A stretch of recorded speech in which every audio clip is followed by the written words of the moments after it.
In this video, I'm going to show you how you can change the background color in your Instagram story. So this is useful if you want to have a custom background color with photos, images, and text or any elements on top. There are a couple of ways you can do this in Instagram. There are some workarounds. So let me just show you a few. So let's discard this one. Now, first, what you need to do is you need to go to the stories section. So if you swipe left, you'll obviously be on stories. Here I am. Hello. So what you can do is you can click or swipe up, and you'll then be shown all of your photos. Now, from here, you can choose a photo. So let's say I want to choose this photo of me on my laptop, right? So here is that photo. Now, if I was to make this smaller, it will default to what it thinks the best background color is. But let's say we wanted to have this image or photo with a custom background. How would we do that? So what you could actually do is you could go to the three dots in the top right hand corner, then click on draw, and then you can choose your color. So choose the color. You can also choose a color one with the color picker tool if you want a custom color on the image. So I'll actually click on the color picker tool and we'll just choose the color of the pool here in the background.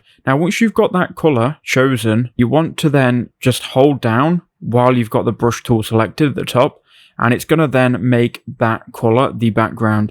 Now you can see it's got rid of the image. So what we now need to do is go and add it again. Now this works on iPhone. I'm not sure if it works on Android, but then you go to the sticker icon to the top right of the text. Now here you click on photos. So click on photo in the top left hand corner. Then you can go and find that photo again. And now we've got the photo added with the changed background. So that's one way you can do it. The other way is when you're actually trying to add a story, you click on create, and then on create they have some default colors in the bottom right hand corner that you can flick through, but they only have about 5 or 6. So that's two ways you can do it. I hope that helped.